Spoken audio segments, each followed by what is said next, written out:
Who am I? My name is Matt Goldman. I am a coach for Team 1678. Prior to 1678, I was with 2102 down in San Diego.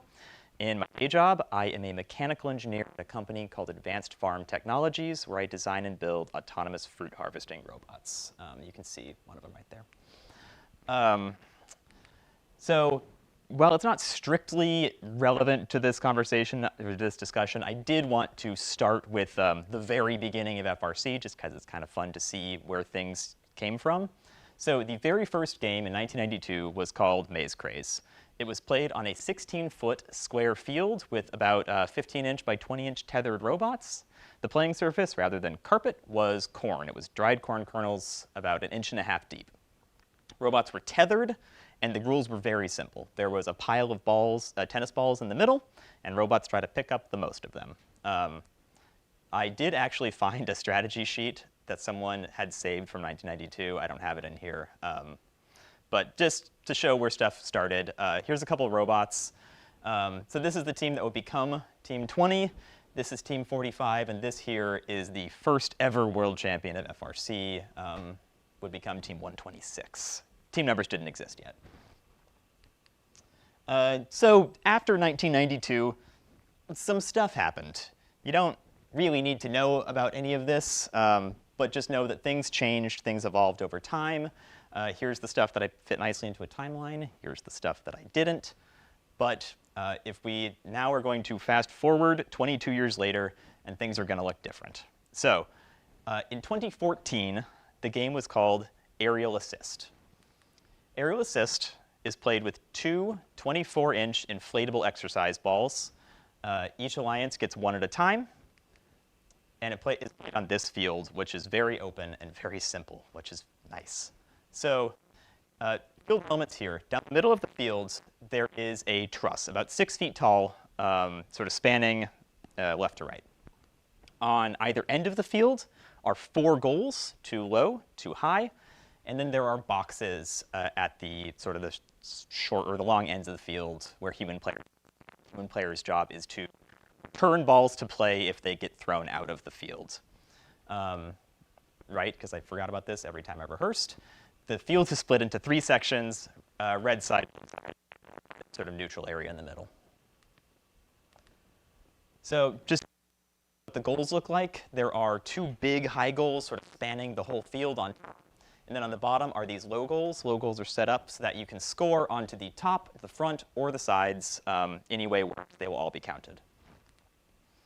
This is a close-up of the truss. Not very exciting.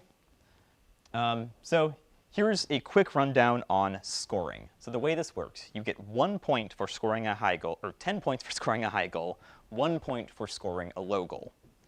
Every time you make a pass between alliance robots, you get what's called an assist. 1 assist gets you plus 10 points. 2 assists gets you plus 30 points. One important note on this is those assists don't count until the ball is scored. So essentially, you're holding a 10-point ball, or you're holding a 20-point ball, or you're holding a 40-point ball. You get additional 10 points for ball over the truss, and another 10 points for robot catching it without bouncing. In auto, the goal is going to be eliminated. That goal is called the hot goal. A auto goal scored in the hot goal is worth 20 points. A goal scored in the non-hot goal is worth 15.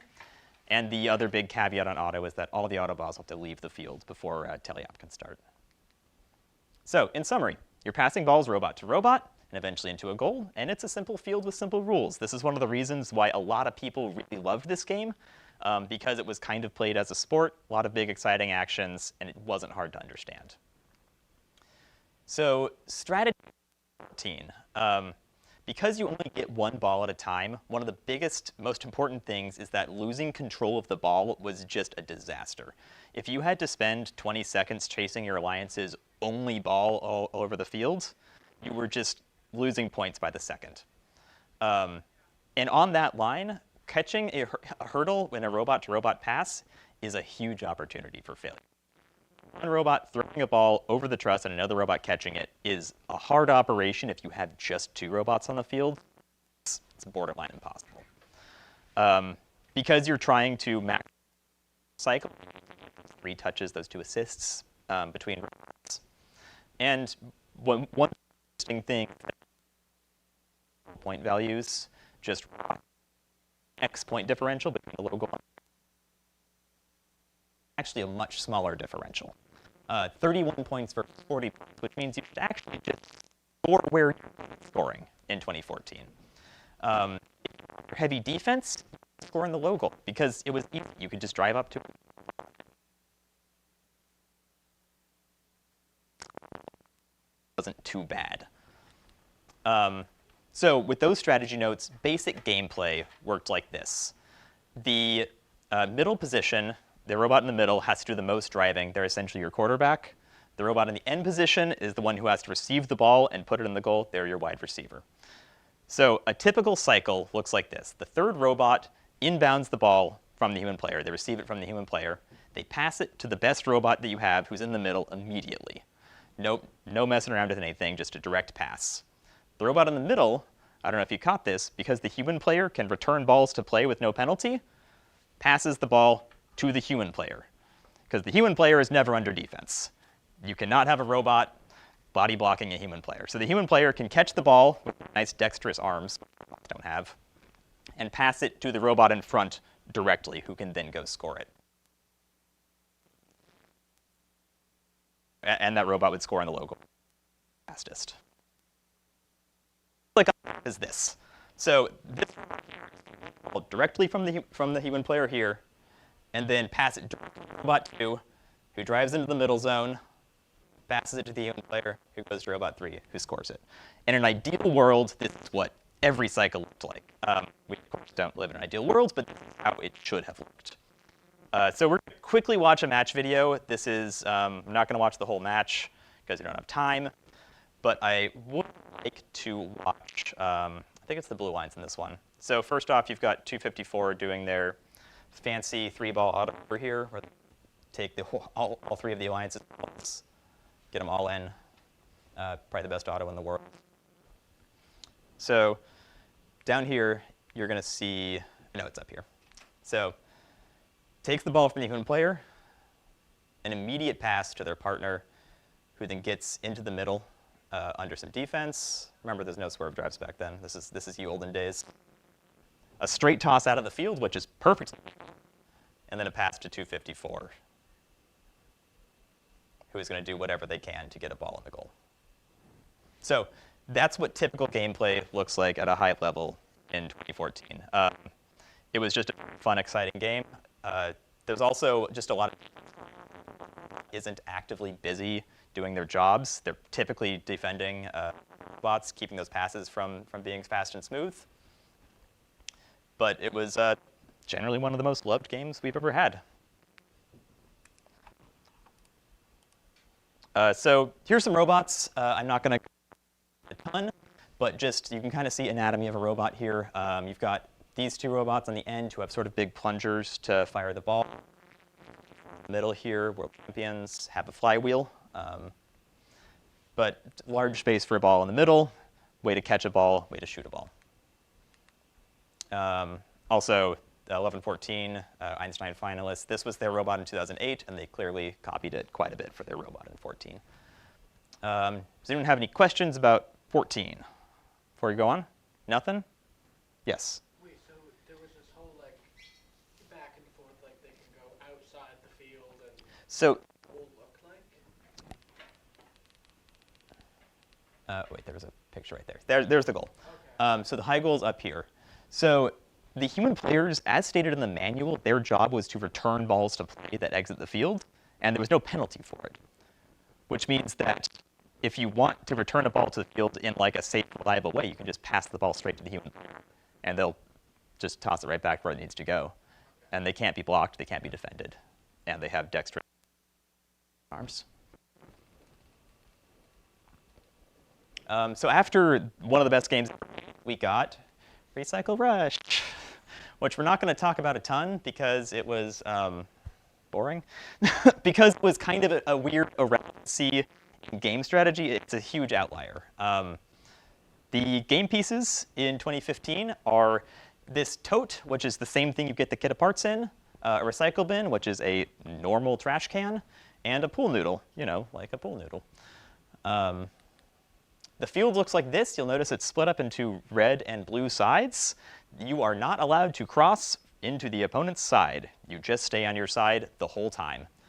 The only asterisk on that is that these bins in the middle are a shared resource that one or the other alliance can get. Other than that, alliances have no interaction at all.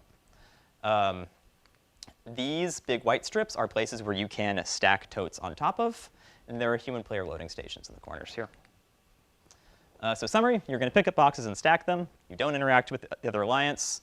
As a consequence of not interacting, there's no bumpers in 2015, which was weird. And even weirder is there's no size limit. So you would have wild robots. 148 had a multi-bot. Essentially, it was two robots that are tethered together, so they're one robot. But Alfred never made the field. There were a couple other multi-bots, so crazy year. Also, kind of irrelevant to the rest of the FRC. Scoring was complicated. This is sort of all the combinations of totes and stacks you can have, but the one thing that's worth mentioning here is that a recycle bin on top of a stack triples the value of the stack. So you can see here's a stack of 6 totes, the most you can stack and get points for, and it's worth less points than 3 with a recycle bin on it. So that means that those 4 bins in the middle are actually the most valuable resource in the game, bar none. So these 4 in the middle get fought over hard in the first, 100 milliseconds of the match. And aside from that, the whole game is just boring stacking. Strategy, hands, gameplay, before the first half second, hands, and after the half second, stack and don't knock over stacks. There was really nothing else to go on here. It was a pretty boring game. We can watch a video, or at least here's the important part of a match, at least. All right, don't blink. That's the match.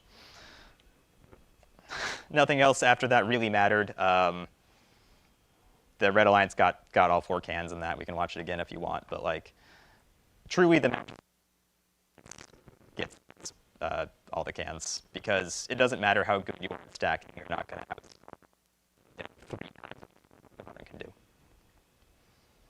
So that was 2015, very weird year. I'm not supposed to badmouth it because Citrus won in 2015, but here I am badmouthing it. Here's some robots. You can see that they all have these sort of big boxy shapes to keep their stacks from falling over. 118 has these big prongs off the back, which they use to grab cans at the beginning. All the big top teams had these crazy, frankly dangerous, like giant spring-loaded arms to grab cans because it needed to be faster and faster and faster. The fastest in the world were in the less than 100 millisecond range from match starting to cans in. Questions about the weird year? No? It was a weird year. So after 2015, we entered what's called the Disney era. That's because first started hiring Disney Imagineers to start doing themes and artwork for games. So we got some very heavily themed games, which I have opinions on. The first of which is Stronghold. So Stronghold is a medieval themed game played with a 10-inch diameter foam ball with a skin around it. If you were here in 2020, it was very similar to the Power Cells. The field looks like this. The way a hallmark of the Disney games is they're all very complicated. So the field looks like this. On either end of the field, you have goals. So this goal here has a high goal and a low goal. I'll show you that in a second. These big gray lines, those are sets of interchangeable defenses that you can put in front of your own tower. And these are, they're called secret passages. It's essentially a protected driving lane that you can use to get around your own side's defense. At the end of the lane, I forgot to label it, but there are human player stations here and here. So this is what the tower looks like. It's got 3 high goals on top and 2 low goals on bottom.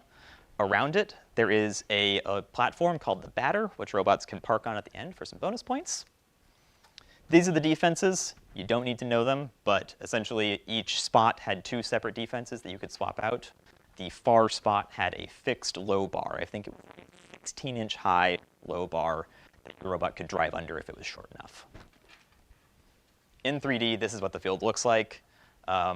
One thing that I didn't mention here is that actually line of sight was crazy bad in this game. If you were in a driver's station, you pretty much couldn't see across the field because you had all these really tall things blocking your view. It resulted in a bunch of like driver cameras on 30-foot tall poles sticking out of driver stations and stuff. It was scoring. So in teleop, you get 2 points for a low goal, 5 points for a high goal, and you get 5 points for crossing a defense. Once a defense has been crossed twice, it can't be crossed again, but not for points. In auto, 5 points for a low goal, 10 for a high. In endgame, 5 points for parking at the tower, 15 points for parking.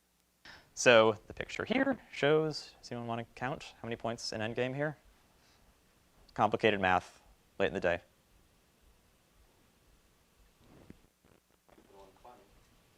So 15 here and then another 5. So that's 25 points, point endgame here. So the scoring isn't too crazy, but the field is insane. You also get 1 RP for scoring more than 10 balls in the tower, and you get an RP for damaging 4 defenses. So in summary, you're shooting boulders into high and low goals. The story is you're damaging the opponent's tower to siege it or something. There are defenses across the field that robots have to cross. They, 1, make it harder to get to the opponent's tower, and 2, they're worth points when you do get across them.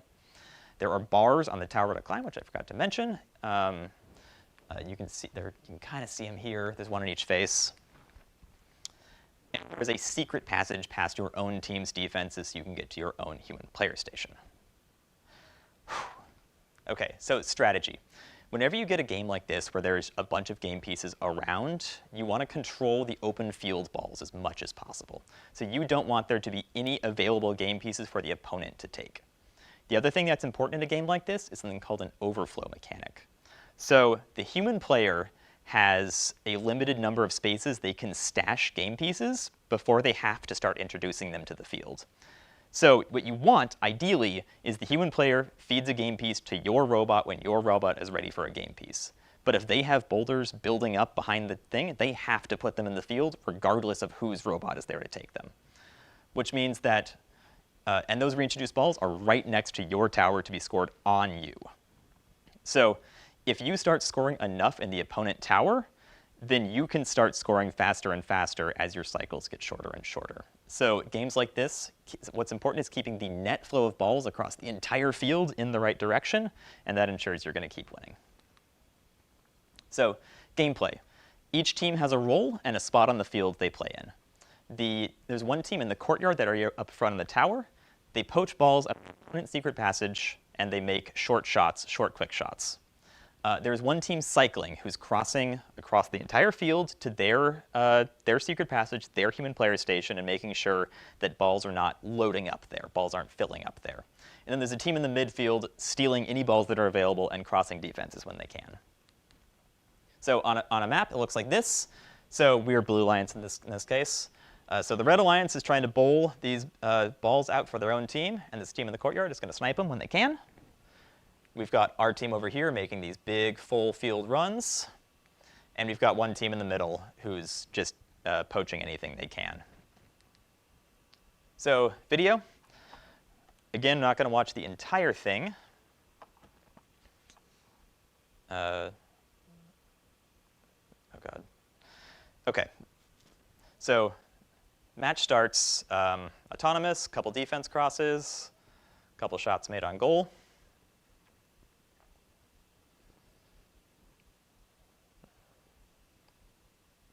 It's kind of funny how slow robots are. This isn't that long ago, but like it's significantly slower pre-swerve.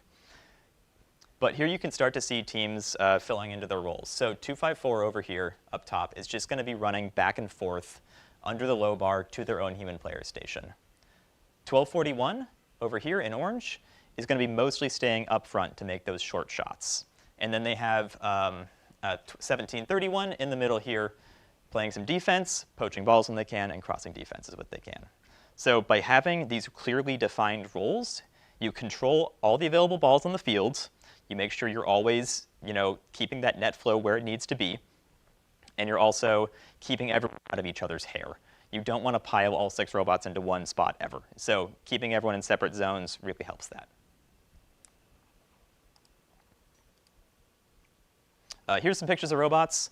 So this is 1241 who was on that in that video. So there is a low bar in the field which incentivized a lot of low robots. 1241 said nah, and they made this tall robot, and they were one of the best robots in the world with it. They just didn't take any of the compromises of a low robot, and they went for it, and it was phenomenally good. Over here is 2056, who built probably the simplest robot that I've ever seen play at this level. It has a simple pivot intake right here, just this, nothing fancy. And it has a shooter, no turret, with a little pneumatic 2-position hood. So it has a short shot and a long shot, and that's it. And this thing was dominant. It was essentially 1 penalty away from winning a world championship. And then here is 971's robot in its extended configuration. This is the coolest robot ever built. In its retracted configuration for the low bar, it looks like this. So that whole tower just like folds up into the robot. It's the coolest thing. By far the coolest robot ever. OK, questions about 16, Stronghold? No? Nothing at all. OK. Now we get to my least favorite of the themed games, which is Steamworks. 2017, themed game.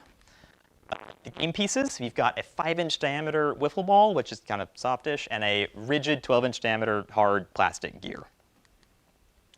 The field looks like this. It looks deceptively simple because these things are hiding a lot in them. So down here on the corners, you have these things called boilers, which are a low and a high goal. The blue and red things around the perimeter of the field are human player stations to load game pieces. These little things here are hoppers full of fuel. And these in the middle are called airships. There's a lot going on in the airship. Here's a 3D view of the field.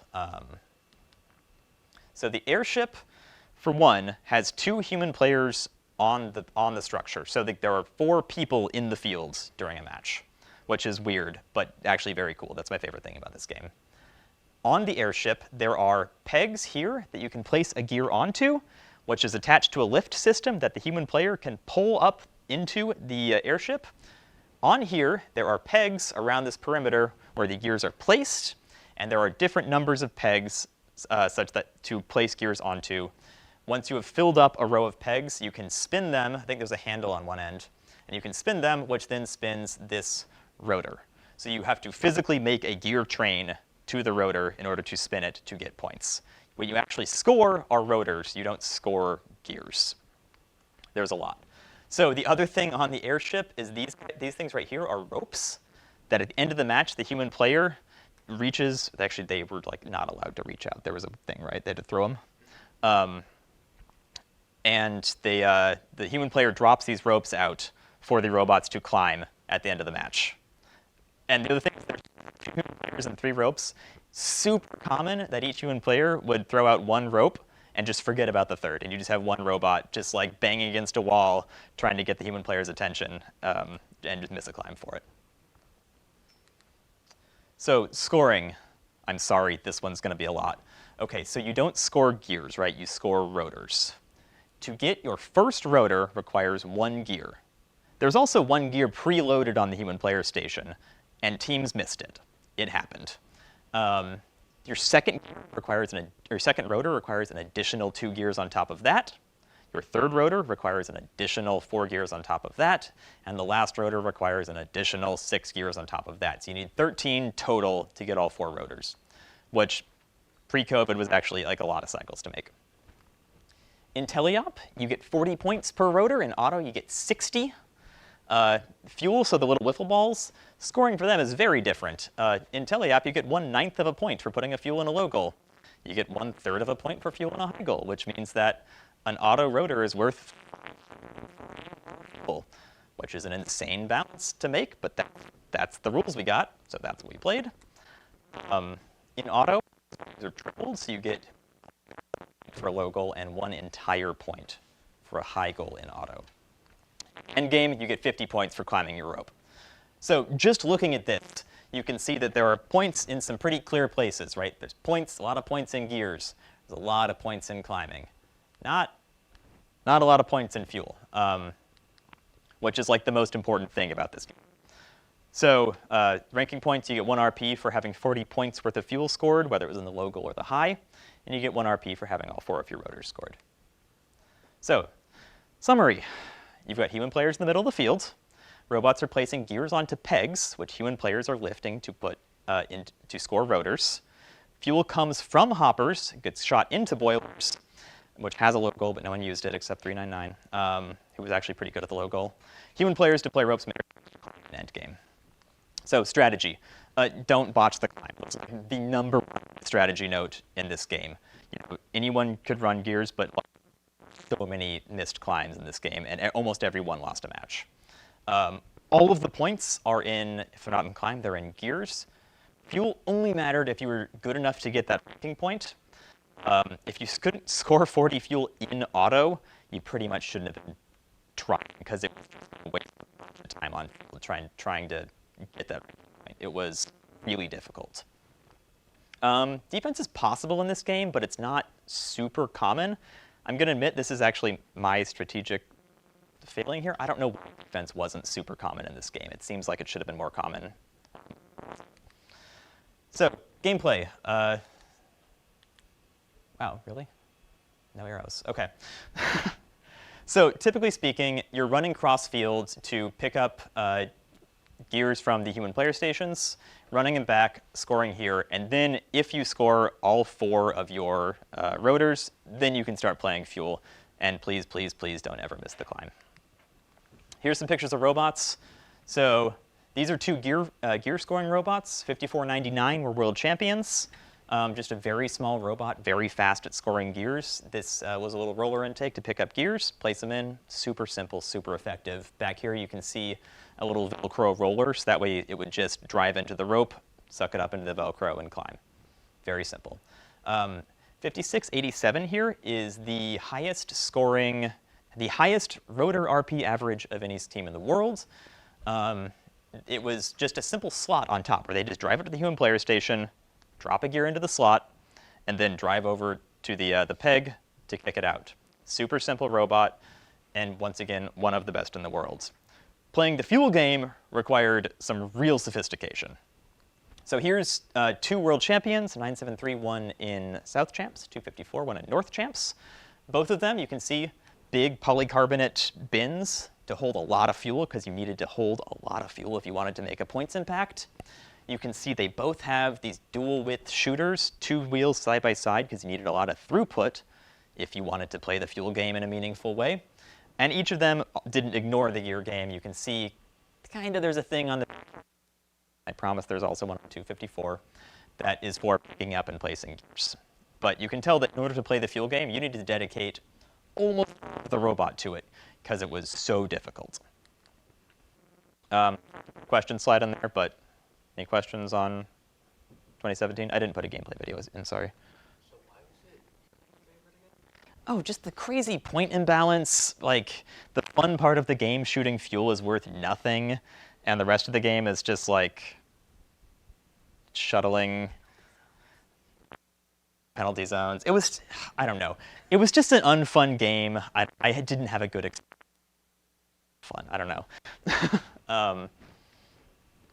Just wasn't my favorite. So that brings us to 2018. So 2018 was called Power Up. It was kind of this like 8-bit video game theme.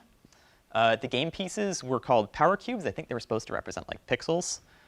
They are 13-inch by 13-inch by 11-inch milk crates with fabric covers. You still sometimes see these in teams' pits as storage, which I kind of love.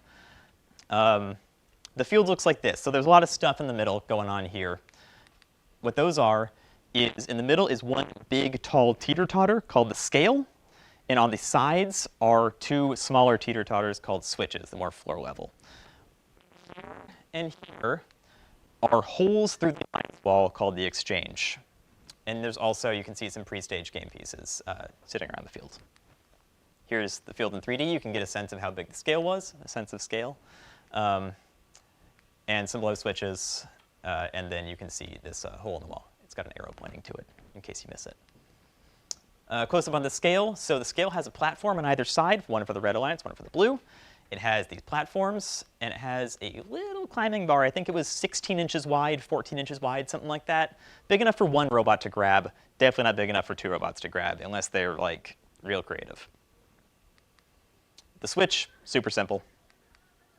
Scoring. Scoring was actually really cool in this game. It was time-based. You get 1 point per second for owning your alliance's switch. You get no points for owning the opposing alliance's switch, but neither do they. And you also get 1 point a second for whoever owns the scale. So ownership in this case, there was a series of lights, which I think were broken in this match because they should have been right here, that indicate whether you're on the red side or the blue side. The sides actually randomize at the beginning of the match, so you don't know ahead of time if you're going to be scoring on the left or the right side. At the end of the match, you get 30 points per climbed robot. Remember, there is one bar to climb on, but you can get up to 90 points if you can get all three robots onto that bar somehow. You get 1 RP for 3 robots moving off the line and owning your switch in auto, probably the single easiest RP that has ever been. And another RP for having 3 robots climbed or 2 in a power-up, which we'll get to. So I mentioned there's a hole in the wall you can put boxes into. Those boxes can be traded for power-ups. The only one that really matters is levitate up here. In exchange for 3 cubes, you can count one of your robots as climbed, which is critical in this game. The rest of these, I would be surprised if these really ever swung a match. They were worth 10 or 20 points, but point margins, like winning point margins in this game, were like 200 points. So these existed. I don't think they were ever strategically important. So in summary, you got a bunch of teeter-totters on the field. The outside ones are low. They're called switches. The inside one is tall. It's called a scale. The sides are randomized at the start of the match. There's a hole through the alliance wall you can pass cubes to, which human players use to make power-ups, and there's a little bar to climb on. Strategy. A lot of the strategy in this game was due to that time-based thing. So 2 things mattered here. The scale is easier to score on when you're winning because your side is lower. It's easier to get to, it's easier to see, it's easier to stack neatly on. As soon as it's tilted away from you, you're having to do a lot more work to score on it. So this had what's called a positive feedback loop. Kind of like 2016 with that overflow thing. Once you're winning, you tended to keep winning. Because of time-based scoring, a cube scored at the beginning is essentially getting you points for the entirety of the match. A cube scored right at the end is only giving you a little bit. So early cubes are worth more than late cubes. If you're scoring quickly, you want to do your quick scoring right at the front. And if you're doing power-ups, you want to do them at the end of the match when you're not dealing with time-based stuff. Yeah. So gameplay. It's 100% absolutely critical that you win the scale in auto.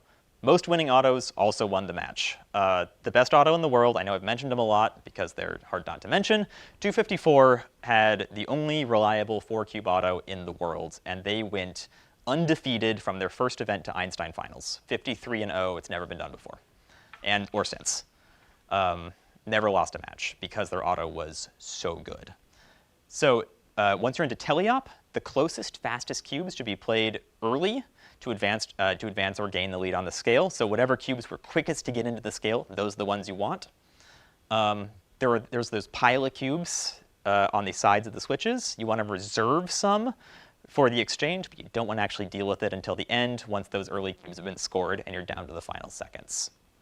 There's a human player loading station on the far switch up here, and it really only matters to score on the opponent's switch. Trying to make this drive regularly was just gonna, that would take forever, unless it's your only option. So this is typically sort of the flow of game pieces in this. You've got these 6 that you want to get into the scale, starting with the closest one, moving further away. You've got these if you can see them, if you can get to them, if the opponent hasn't. Those are also valuable to score. 3 of these are going to go in the exchange. The rest, pile them into your switch. And these over here can get scored on the opposite switch. A really balanced alliance could work really well with 1 robot here, 1 robot here, and 1 robot here. For the most part, though, you wanted 2 high-scoring robots on the scale to make sure you didn't lose it. We can watch some match play. So this is one of the other very rare 4-cube autos in the world. It's this guy right here. This is 842. Hall of Fame team 842. So this 4-cube auto, actually the opponent, oh god, I didn't mean to show this match. Oh well, it worked. So the opponent botched their auto, 842, nailed their 4-cube.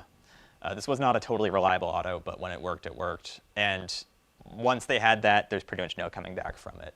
That auto won that match handily. So otherwise, though, you can see we've got a red robot scoring on the opponent's switch here. That's going to stop this switch from earning points on the blue side if they get it. You've got one on the switch here. And you've got, since 842 has owned the switch so thoroughly, they're not even bothering with the scale anymore. Yeah, that's power up. Come on. Here's some robots. So it'd be remiss if I didn't show the undefeated world champion, 254.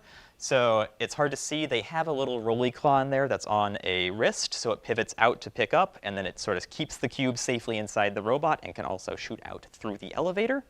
It's a very good design, obviously. If there's any one robot that I would call the archetypal robot of 2018, almost every robot looks kind of like this, but this is the one that like nailed it. 2056 has a rolly grabber with a cube in it on a cascade elevator, and on the back they have these 2 forks for a buddy climb. So a buddy drives onto him, lifts up. Remember, you can get one robot counted as climbed for free through Levitate, which means you only have to lift one partner to get all 3 counted as climbed to get all those points. This over here is just one of my favorite robots. This is 3538 from Michigan, who made a sideways elevator so they could do this little pass-through thing. A lot of teams took inspiration from this and built sideways elevators in 2019. Any questions? Yes? I mean, 254 is good at building elevators. They're very good at building elevators. They're like the original good at building elevators team. So I'm sure they looked at this. It also looks a lot like their 2011 robot. It looks like the 2007 robot. They've done this a lot of times, and they're real good at it. So it's not a coincidence. They've been building on this legacy for a long time now. All right, that gets us to Destination Deep Space. I really liked this game.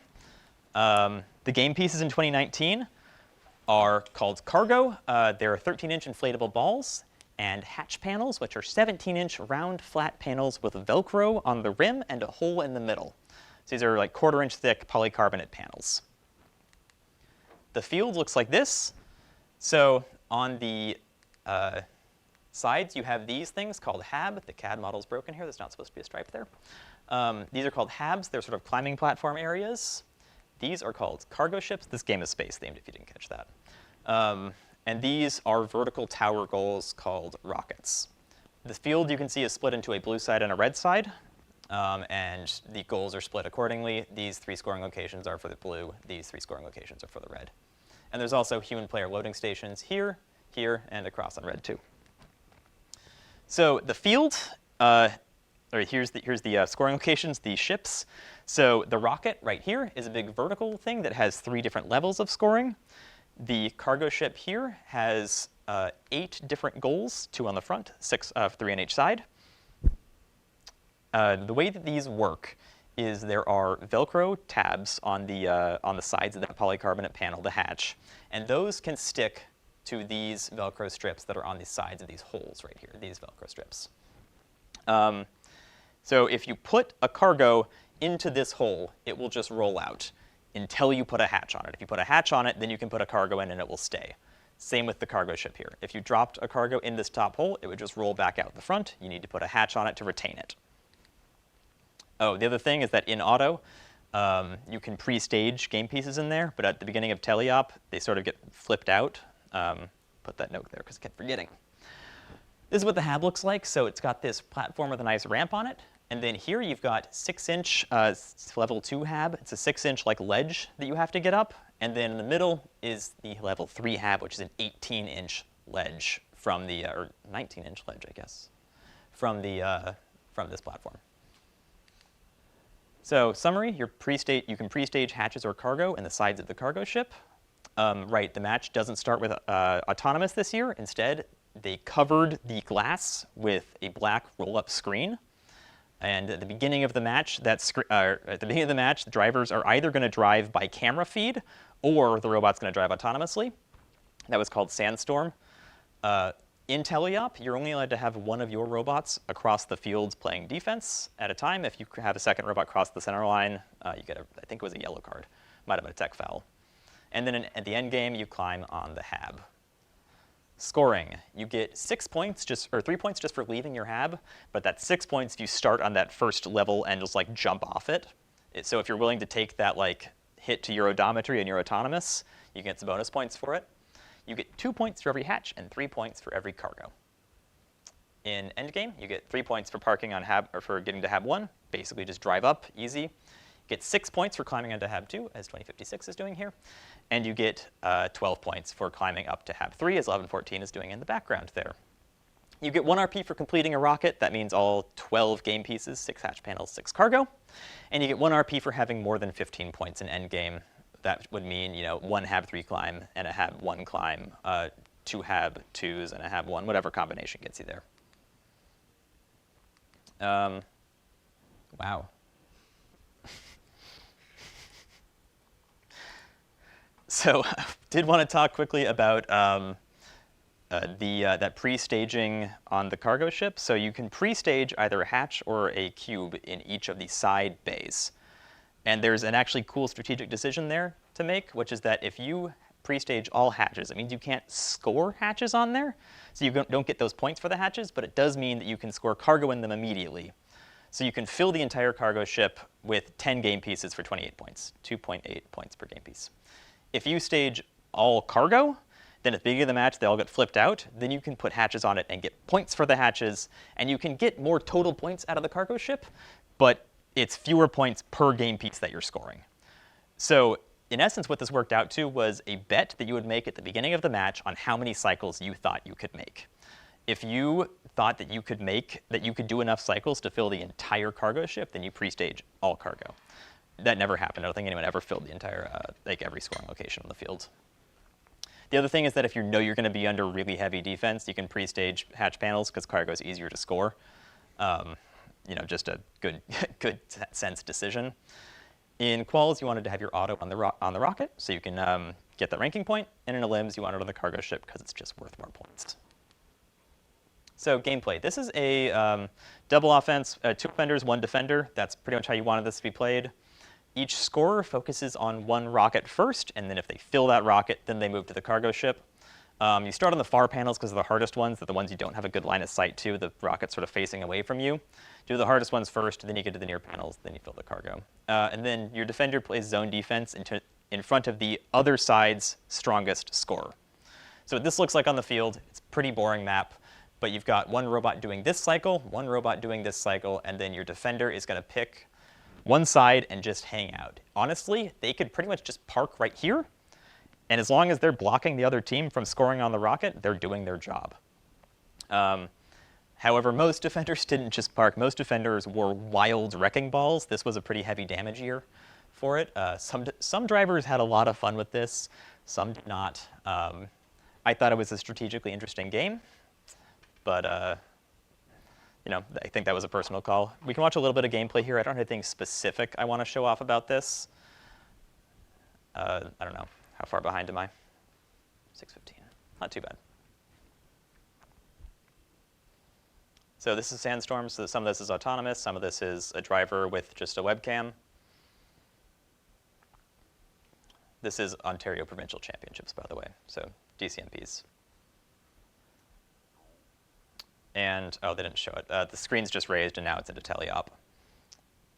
So you can see the high-value scorers here, really high-power scorers here, are getting hatches onto the rockets to fill those up first. And then there's 1 defender on each side. Right there, getting in the way, preventing 1114 from making that score. Who then smartly breaks off and goes plays the cargo ship instead. There was a lot of juking and stuff in this game. I guess we can just skip ahead to a climb.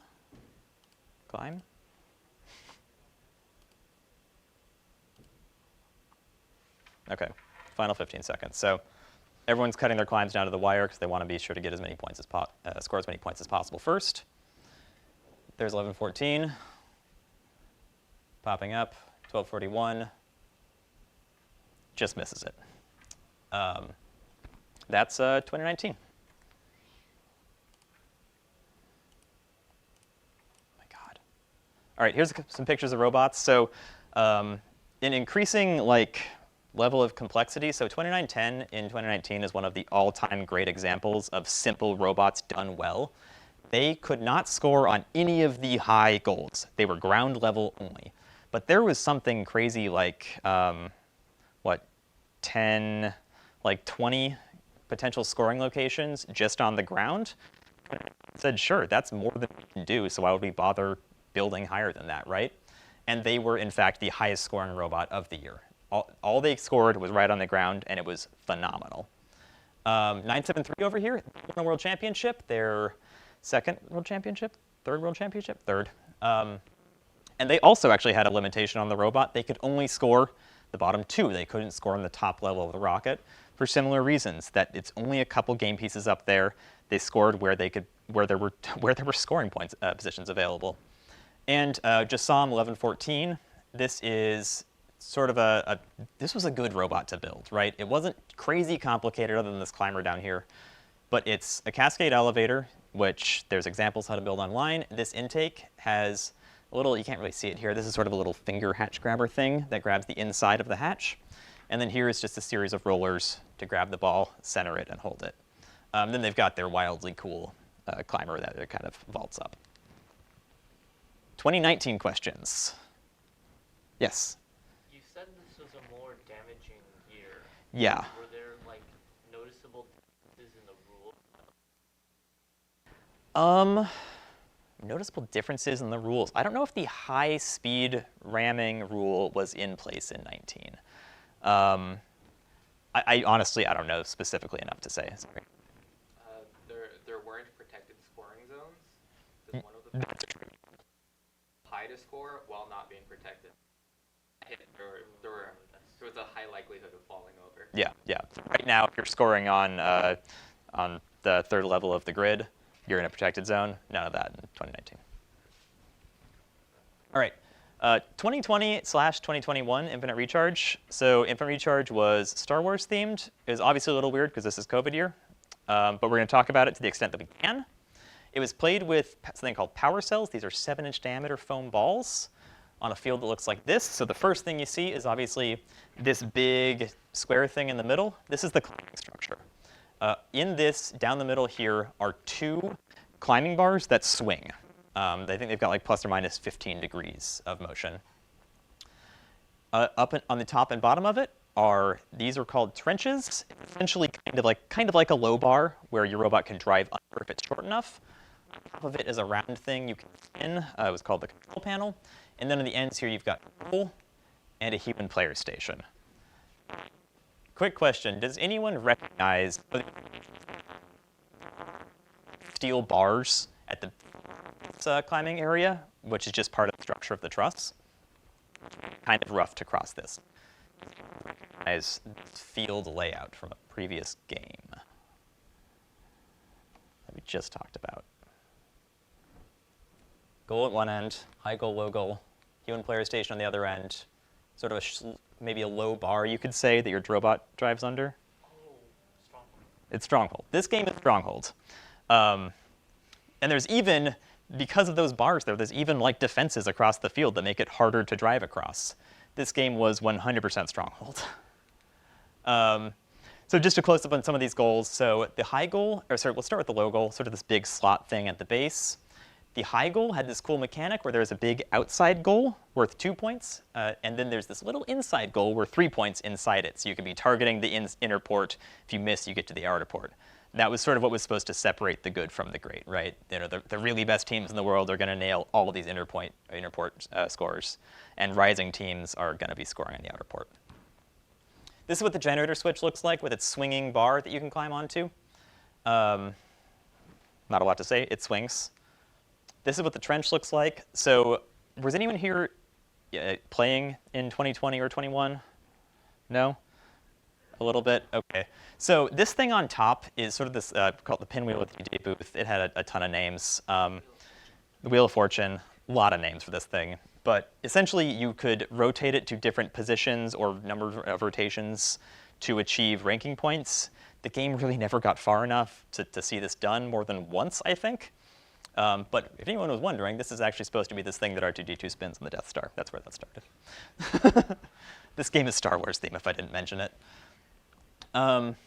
So scoring, you get 1 point for the low goal, 2 points for the outer port, 3 points for the inner port, 25 points for a climb, which is a lot, and then another 15 points if the generator of the bar, the swinging bar, is level. Level means plus or minus 8 degrees. You get 10 points and then 20 points for doing things with the DJ booth, and that 20-point thing happened in literally one match in 2020, so it was pretty difficult to do.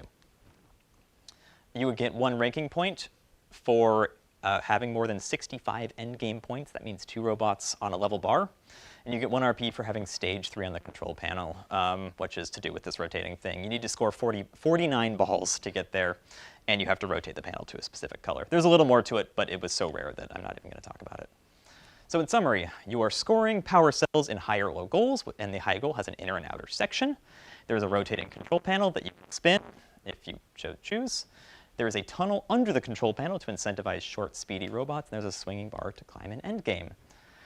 Strategy is hard to say for sure. We never had an Einstein field in 2020. The season ended when COVID hit at the very start of week 3 of competition. My old team, 2102, had just loaded into the San Diego Regional, and as soon as we got the pit set up, we were told to go home. So what we know is that this game was very similar to 2016. You're making cross-field shooting cycles. You have this easy path under the low, harder path around it. There's an overflow mechanic in the player station, just like 2016. There's a limited number of places you can soar balls. And what you're trying to do as a result is exactly the same as 16, controlling the net flow of balls across the field. The game incentivizes short robots but allows tall robots. So gameplay. This was also typically played with two scorers and 1 defender. You've got 1 scorer making full field cycles, clearing out your own player station, just like 2016. And you've got 1 scorer pulling balls from up close to make close, fast shots to keep that overflow mechanic going, just like in 2016. And you've got 1 defender. I looked at a couple alliances making this to see who was doing what. And it looks like the move was to have 1 robot playing what we call zone defense in the opponent's scoring zone. Some other things were tried: zone defense in the loading zone at the Texas Cup, which was a really high-level event played. The Finalist Alliance just had man defense on Team 148. Well, if you don't know, 148 is very good.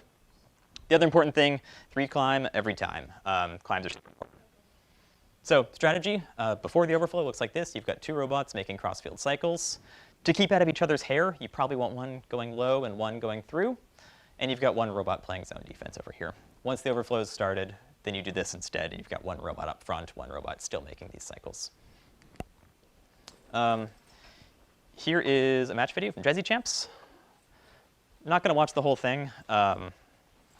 It shows basically what I just drew. So this is actually Jazzy Champs 2021, after everything kind of started to reopen a little bit. So you can see robot scoring. That was just autonomous. It was a crazy year for autos.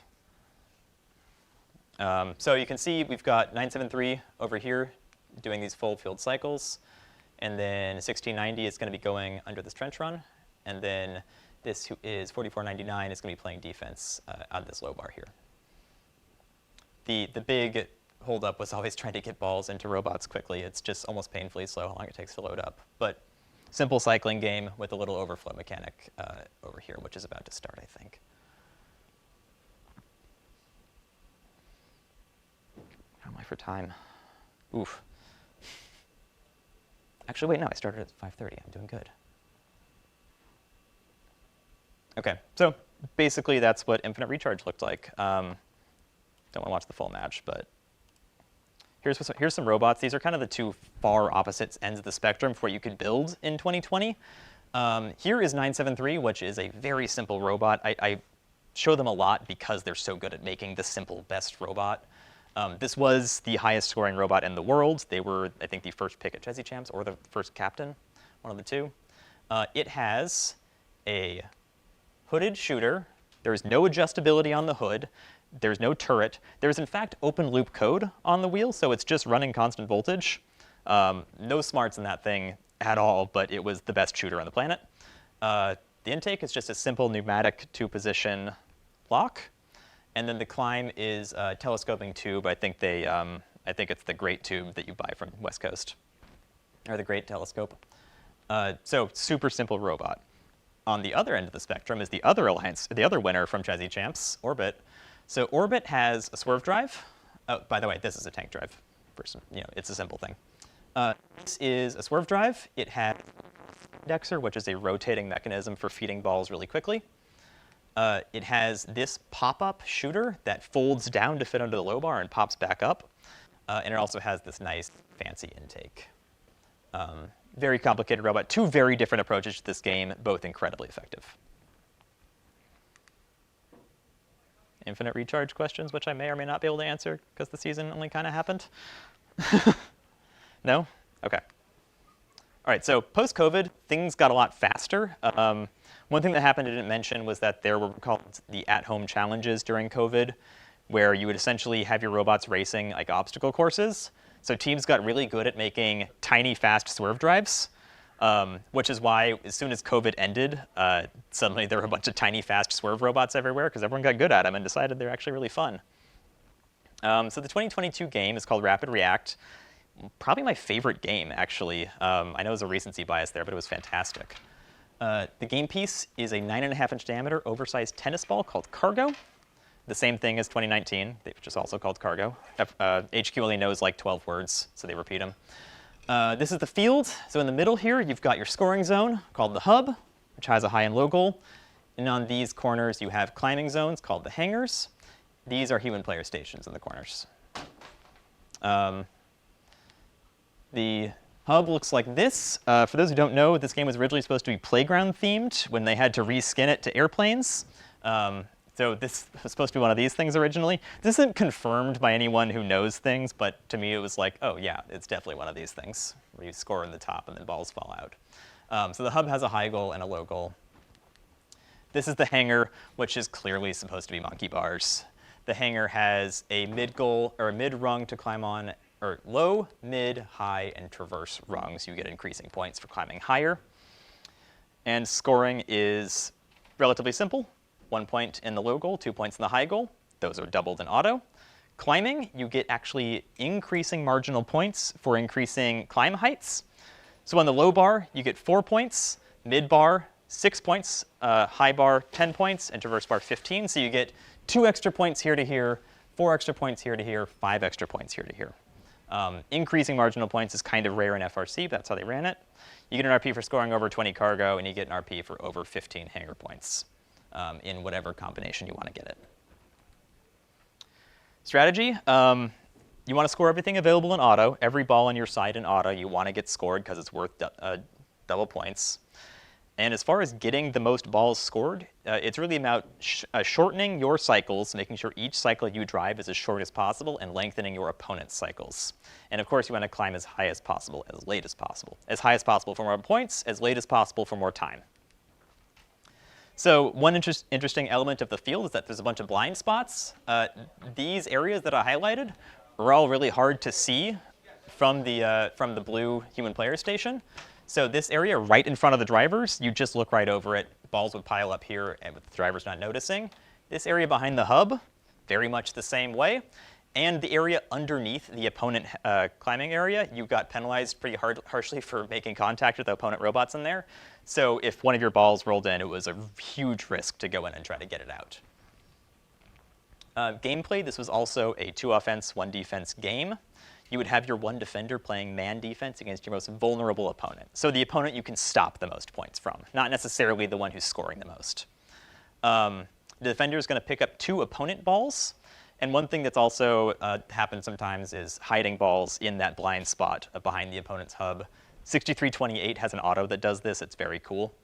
Your 2 offenders are going to divide the field in half for the shorter, unobstructed cycles. Climb defense was a thing that could happen. It was pretty rare, though. Here's a match. This is 6328 getting onto Einstein for the first time. So proud of them. So they are this one down here. So they're going to have this really cool auto that I like. So they score the 2 balls available to them, and then they grab 2 opponent balls, and they stash them in this blind spot right here. And they also just happen to get a third one there. So now the opponent has line of sight on 2 fewer balls than they would otherwise, which is just a great auto.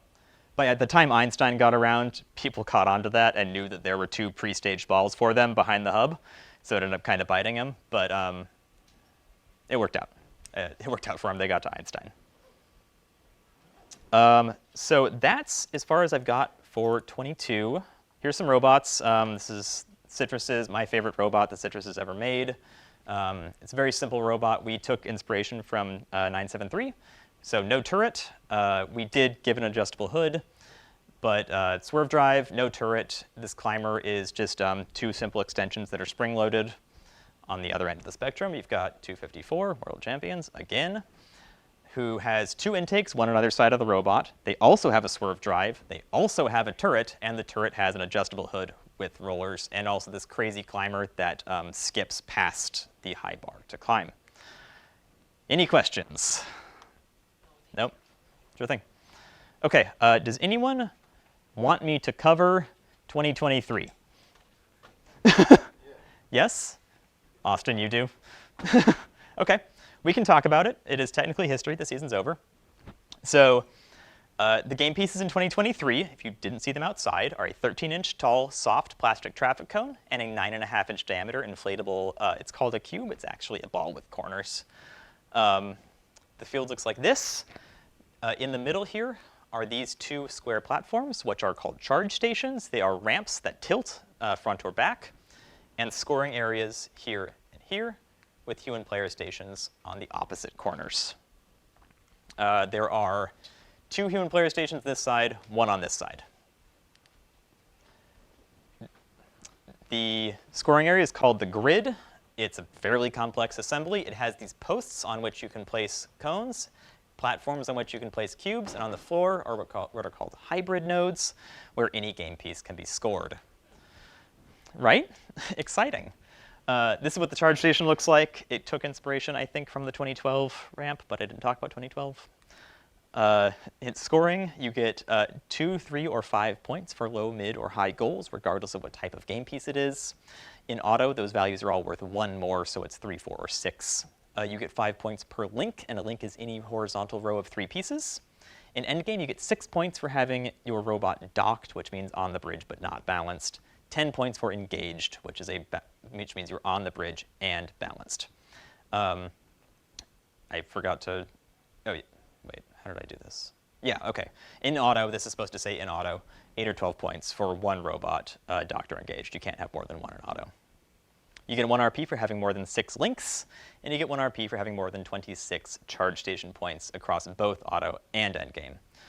There was a rules change just before champs, which has never happened to this extent before, which is called supercharging. If you completely fill the grid 100%, then you can start double stacking game pieces to get an extra 3 points per piece. Only counts if the grid is totally full, and that also means that if you de-score 1 piece, all your supercharged nodes no longer count. Strategy, so defense this year tended to draw more from penalties than it stopped from scoring, so it wasn't worth it. Triple offense was rookie the play this year.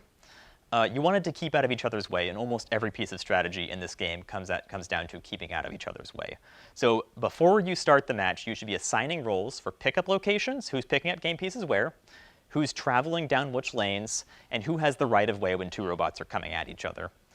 Some teams, 1678 included, had buddy climb forks that allowed them to climb at the very end of the match at the expense of their 2 partners having to climb a little early. It was good for quals, not a great play for elims, especially Einstein. That link goes to a Chief Delphi thread where John from 1706 soundly disproves the idea that climb forks were good on Einstein. The kind of thing I wish we'd kind of put together earlier, but we didn't. Hey, you live and learn, right? So gameplay, there are 4 potential loading locations, 3 potential driving lanes, which means there's enough for everyone. You want to make sure you're watching your potential jam points at the loading and scoring zones. Robots should never be waiting on each other. They should be going around each other. And human players should always be waiting on robots, never the other way around. If your robot's waiting on your human player, you're just giving up time, and you never want to give up time. Try not to tip anyone is a big thing this year. This game incentivized a lot of tall robots reaching outwards a lot, which meant that you had, and also incentivized driving really fast, which meant that you had a lot of tippy robots in the middle of the field in the way of robots driving fast, and a lot of tipped robots, which means red cards.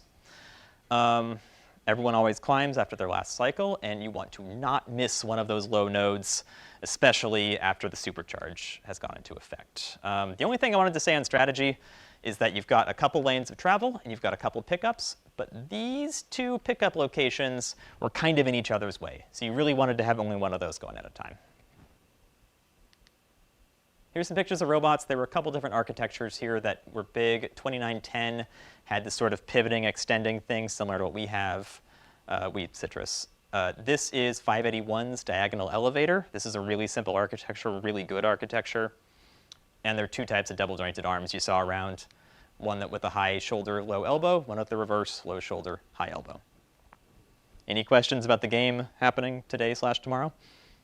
Sorry, this is really a rookie question, but the yellow card and the red card, you said you could get a red card for tipping over or for tipping someone over? For tipping an opponent over, if the ref thinks that it was intentional. And intentionality is typically judged if you maintain your direction of travel after making contact, then it's intentional. And your preference, were they RPs? Ranking points. What are those good for? Is that Oh, so your point of the match, or is that something that's ongoing after matches? So your rank at the event is determined by your total number of ranking points. So you get 2 ranking points for winning the match, and you get 2 additional ranking points in the match for doing a special bonus actions. That started in 2016, was the first year that had those. Yep. OK, we're not going to go through appendices. You want to? All right, let's. All right, that's what I got. Thanks for coming. Thanks for sticking through it.